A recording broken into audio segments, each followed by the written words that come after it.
그저 힘든 나 자신과 힘든 그 누군가에게 조금이나마 위로가 되었으면 하는 마음으로 쓴 글들이 작은 성공을 이룬 것 같아 행복했다.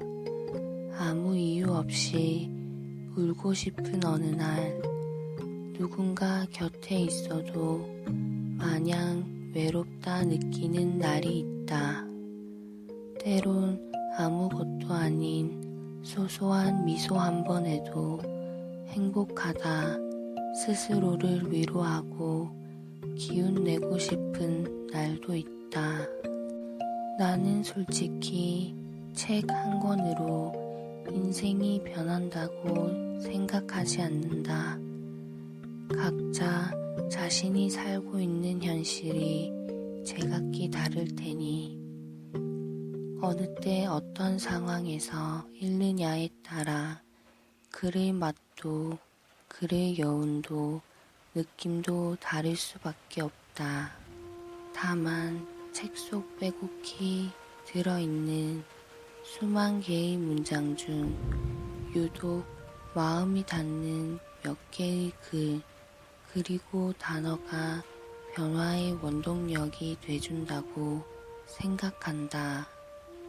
그 생각의 변화는 내면 깊숙이 박혀 하루하루의 이정표로 인생을 인도하며 삶 전반의 변화를 몰고 오게 마련이니까. 나는 이 책에 담긴 어느 글이 누군가에게 그런 의미가 될 수 있기를 간절히 소망한다. 그리고 이 책을 읽는 누구라도 자신에게 꼭 필요했던 한 두 줄의 위로와 공감을 찾기를 희망한다.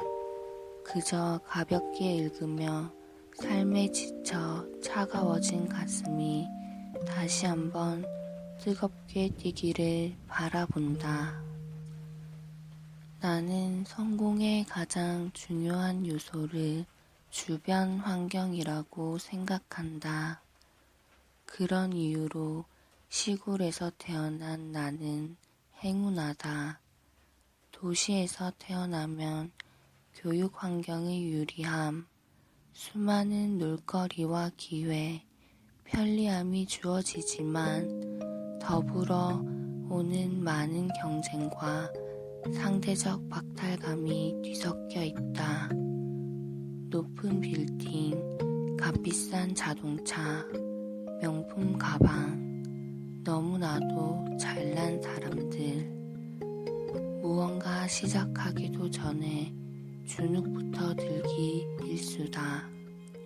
이런 감정에 자주 놓이면 배려심은 고사하고 본인의 자존감이나 자존심마저 찾기 힘들 거다. 이렇다 보니 자신의 잠재력이나 가치를 모른 채 오로지 살기 위한 삶을 사는 경우가 많을 것 같다. 하지만 시골은 다르다. 고만고만한 살림살이에 비슷한 환경의 사람과 소박한 생활을 하고 계절마다 바뀌는 산과 들의 자연에 순응하며 지낸다. 학교에서는 넘사벽 천재들과 경쟁할 일 없고 메고 다니는 가방만으로 드러나는 빈부격차 역시 접할 일 없다. 당연히 꽉 찬 마음속 여유는 얼굴로 흘러나온다. 나 역시 물 맑고 공기 좋은 양평에서 태어나고 자랐다. 특별히 잘하는 것도 없고 공부도 못한 나지만 천재들과의 경쟁도 부자들과의 빈부격차도 느끼지 않고 자랐다. 그런 환경 덕분에 나는 좌절이란 감정에 낯설다. 대신 단단한 자존감이 내 속을 채우고 있다. 고등학교를 졸업하고 사회에 나와 빈부격차를 느끼기도 하고 너무도 잘난 사람들을 보며 나는 여태 뭐했지? 라는 생각에 좌절감이 들 때도 있었다.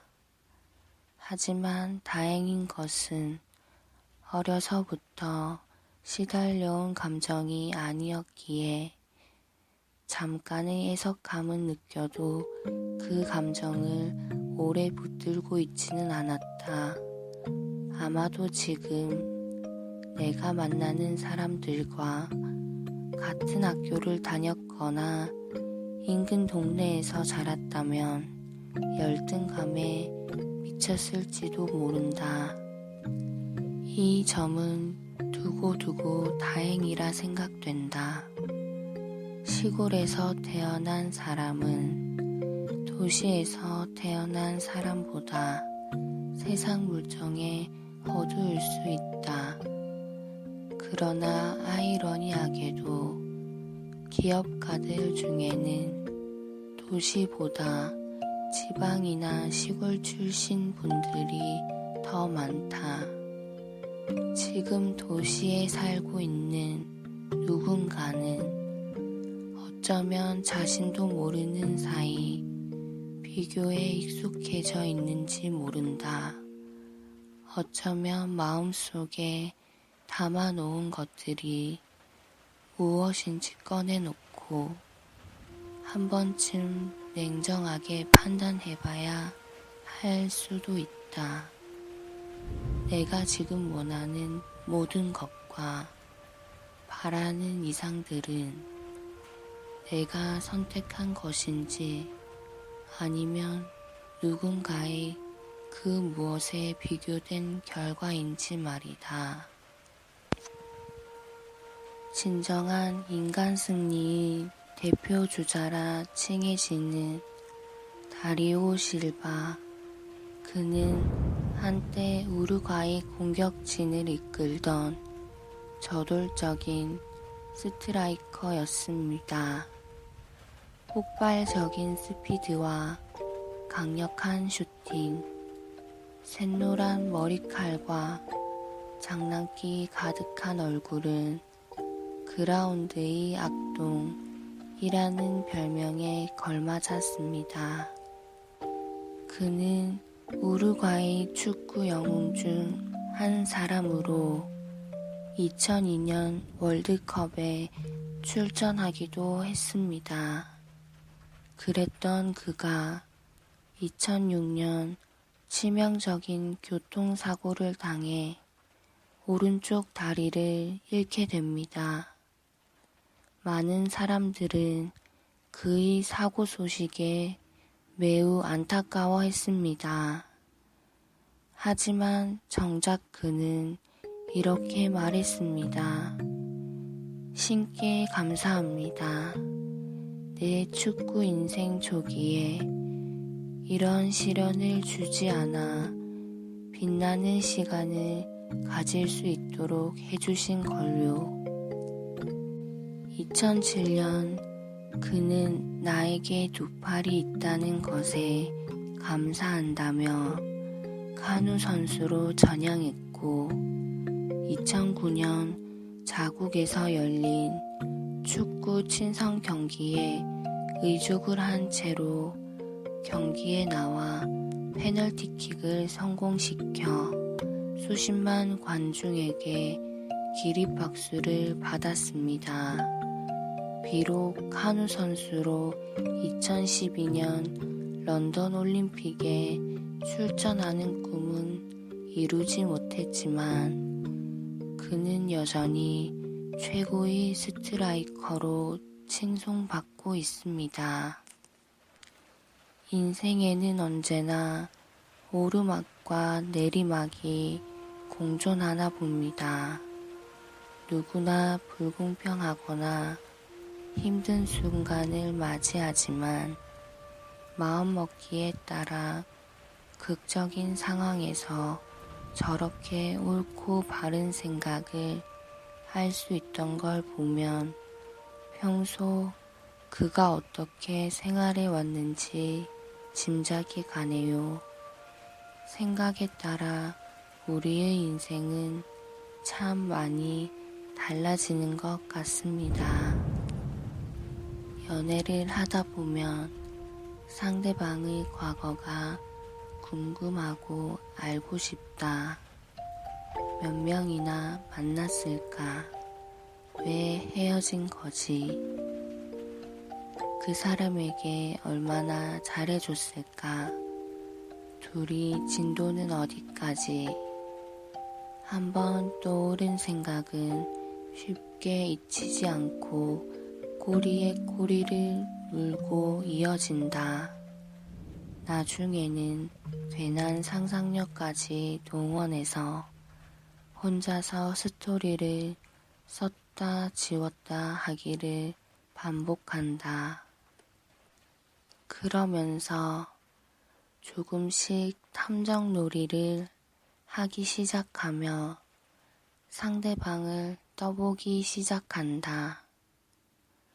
여기 가본 적 있어? 이거 먹어봤어? 이 영화 본 적 있어? 언제? 누구랑? 이렇게 점점 더 집착하기 시작한다. 그러다 결국은 상대방에게 괜찮다며 이해한다며 과거에 대해 솔직히 털어놓자고 해놓고는 막상 그 이야기 때문에 싸우고 헤어진다. 과거에 누구를 만났건 그 사람이 지금 내 옆에 있다는 사실이 중요한데 말이다. 내가 사랑하는 사람은 과거의 그가 아니라 현재의 그이며 그 사람이 사랑하는 사람 역시 과거의 내가 아니라 현재의 나입니다. 현재 내가 제일 사랑하는 사람은 그 사람이고 그 사람이 제일 사랑하는 사람도 나예요. 지금 이 순간만 생각해도 아까운 시간입니다. 지나간 일은 지나간 일로 놔두세요. 현재를 사랑하기에도 시간은 너무 짧습니다. 화해하기로 마음먹었다면 그때부터는 누가 더 나빴는지 누가 더 잘못했는지 생각 마시고 오로지 화해하는 것에만 집중하세요. 이해 못할 행동에 무작정 화부터 내지 마시고 상대가 입장을 설명할 기회를 충분히 주세요. 화는 그 뒤에 내도 늦지 않습니다. 당신 생각은 당신이 내린 결정이겠죠. 그러니 자신의 생각까지 상대에게 강요하지 마세요. 서로 다를 수 있음을 인정하고 대화를 나누다 보면 의견 차이로 다툴 일이 없습니다. 원래 사람은 불리한 상황에서 자기 유리한 대로 말하기 마련입니다. 나에게 큰 피해가 있는 게 아니라면 그 마음을 이해해 주시고 기꺼이 침묵으로 묵인해 주세요. 침묵을 지키는 사람이 더 지혜로운 사람입니다.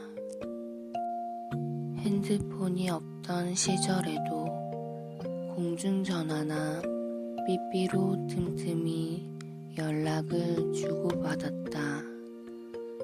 버튼 한두 번만 누르면 언제든 연락할 수 있는 세상에 살면서 연락이 뜸한 건 나에게 관심이 없다는 뜻이다.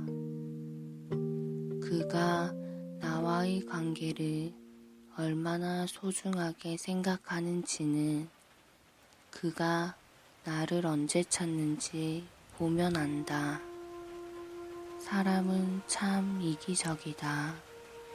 왜 서운한지, 왜 화가 났는지 한마디 말 없이 그저 먼저 알아주기를 바란다. 그러고는 혼자 멀어진다. 나를 탐정으로 만드는 그 사람은 나에 대한 사랑과 배려심이 부족한 사람이다. 사람들은 바쁘다고 핑계를 대지만 사실은 시간이 없는 게 아니라 마음이 없는 거다. 누구를 정말로 좋아한다면 핑계를 대지 않는다. 어정쩡한 태도를 보이는 것은 그냥 싫다는 것이다. 그렇게 이해하고 살아가자. 시간 아깝다. 정말 가능할까요? 운명이 이어준 단 한 명의 짝을 만나 영원히 사랑하며 산다는 게 말입니다. 영화 노트북에서는 누구나 한 번은 꿈꿔본 이 주제로 많은 이들의 사랑을 받았습니다. 영화의 마지막 장면은 남녀 주인공이 같은 침대에 누워 함께 세상을 떠나는 것으로 끝이 납니다. 그런데 현실에서도 이런 영화 같은 일이 벌어졌습니다. 주인공은 미국 캘리포니아 주 프레주노 카운티에 살던 플로이드 하드윅과 그의 아내 바이올렛입니다. 두 사람은 각각 90세와 89세로 거의 70년에 가까운 결혼 생활을 유지해 왔습니다. 같은 지역 출신이었던 두 사람은 플로이드가 해군 복무 중 휴가를 얻어 잠시 집으로 돌아와 참석했던 어느 파티장에서 처음 만났습니다. 그들은 서로에게 깊은 호감을 느꼈고 이내 사랑에 빠지게 되었습니다. 그 후 남편인 플로이드가 제대하며 둘의 결혼 생활이 시작됩니다. 두 사람은 함께 사는 동안 늘 손을 잡고 걸으며 이야기하고 점점 주름이 늘어가는 노인이 돼서도 가장 친한 친구로 서로를 생각했다고 합니다. 그렇게 70년이란 세월을 함께 보내면서도 서로에 대한 사랑을 잃지 않는 모습은 주변 많은 사람들에게 귀감이 되곤 했습니다. 그러던 2015년 1월 남편인 플로이드가 노안으로 먼저 병석에 눕게 되었습니다. 그런데 며칠 뒤 아내 바이올렛 역시 노안과 신장염이 발병했습니다. 그러자 두 사람은 아예 간병 침대를 한 방에 붙여놓고 치료를 시작했습니다. 하지만 둘의 병세는 호전되지 않았고 2월의 마지막 밤 숨을 거두게 되었습니다. 놀라운 사실은 두 사람이 같은 날 함께 사망했다는 사실입니다. 두 사람은 숨을 거두기 직전까지 서로의 손을 잡고 사랑한다고 말하고는 남편이 숨을 거두고 5시간이 지나 아내인 바이올렛도 눈을 감았다고 합니다.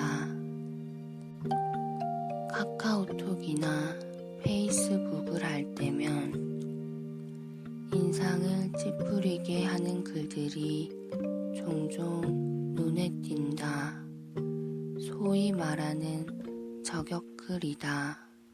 몇 년 전까지만 해도 이런 글들을 읽다 보면 괜히 찔리기도 하고 나에게 하는 말인가 하는 생각에 저격글을 읽을 때마다 내 마음은 자유롭지 못했다.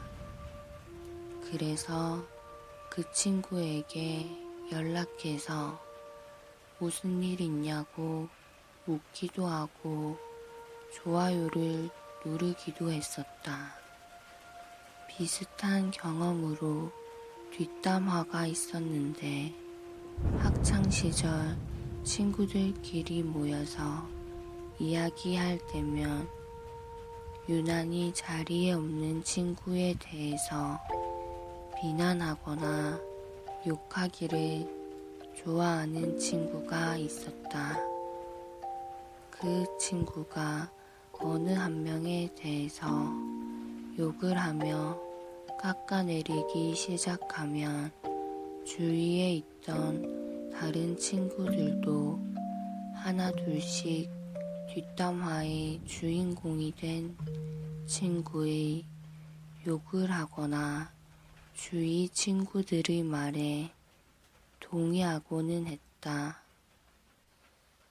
나 역시 그랬던 기억이 있는데 생각해보면 뒤에서 남 욕하기를 좋아하는 친구의 말이나 주위 친구들의 말에 동의를 했다기보다는 주위 친구들의 시선을 의식하느라 내 솔직한 의견을 말하지 못했다. 혼자가 될까봐 다음 뒷담화의 주인공이 내가 되지는 않을까 하는 두려움 때문이었던 것 같다. 지금 생각해보면 나 말고 다른 친구들도 그랬을 거라는 생각이 든다. 또 유난히 남 욕하기를 좋아했던 친구의 마음 역시 이해가 간다. 자기가 먼저 상대방을 치지 않으면 상대방이 나를 치지는 않을까 하는 불안감도 있었을 것이다. 그 때문에 내 편 만들기에 급급했을 테고 과장도 하고 거짓말도 하면서 뒷담화는 분위기를 조성했을 거라 생각한다. 거짓말이나 욕을 많이 하는 사람들의 공통점이 있는데 그건 혼자가 될까봐 두려워한다는 거다. 그래서 더 거짓말을 하게 되고 더 많은 사람들을 욕하면서 관심을 받으려고 한다.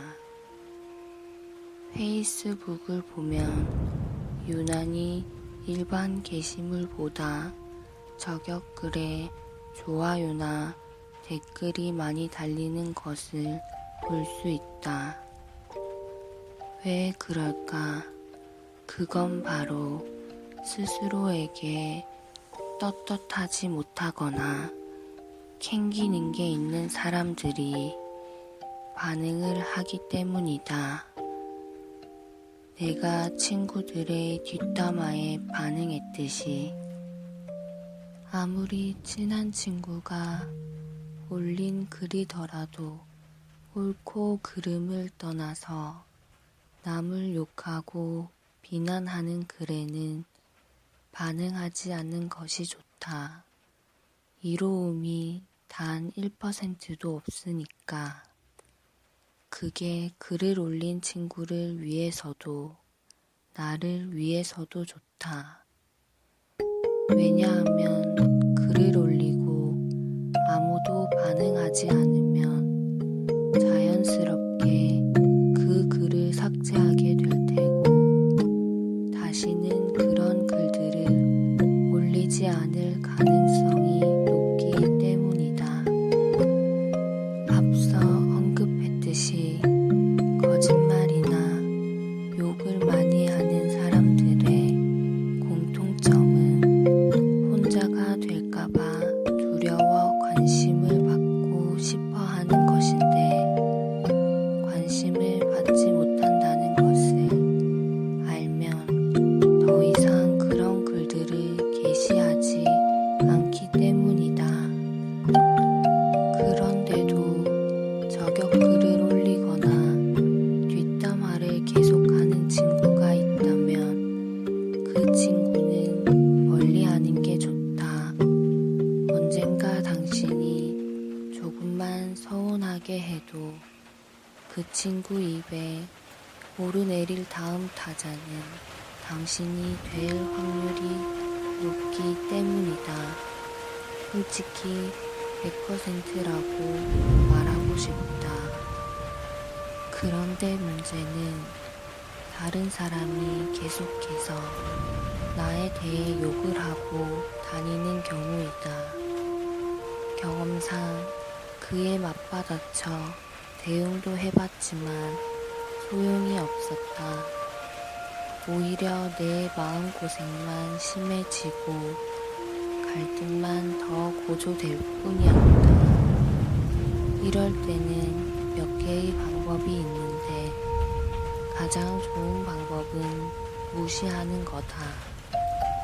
무시하고 가만히 있으면 상대방이 내가 졌다고 생각할 수 있다고, 내가 잘못해서 아무 말 안 하는 거라 생각할 수 있다고.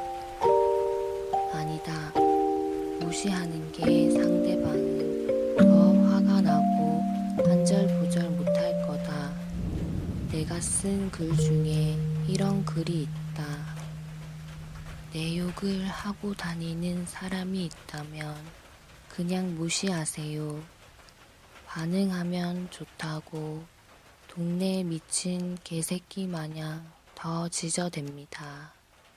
사람인 당신이 동네에 미친 개새끼랑 싸울 수는 없지 않은가. 일찍이 이회수 선생님도 이런 주옥 같은 말씀을 남기신 바 있다. 똥통에는 돌을 던지지 않겠습니다. 세게 던지면 세게 던질수록 똥물도 세게 튄다는 사실을 알았습니다. 똥통을 만나면 무시하는 게 최선책입니다. 분명 개 중에는 정말로 욕 들을 사람이 있을 수 있다.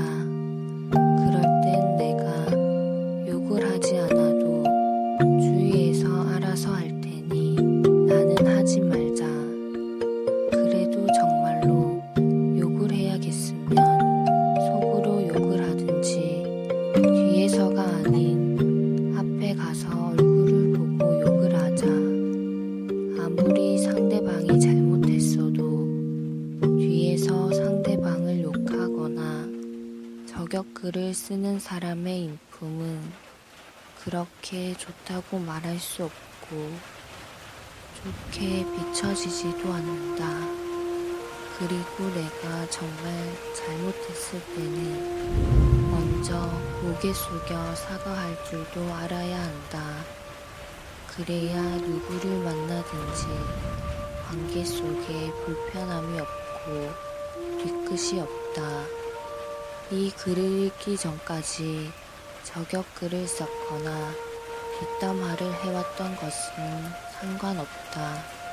과거의 나도 그랬던 경험이 있고 사람이라면 누구나 한 번쯤은 이런 경험이 있을 테니까 지금부터 바뀌자.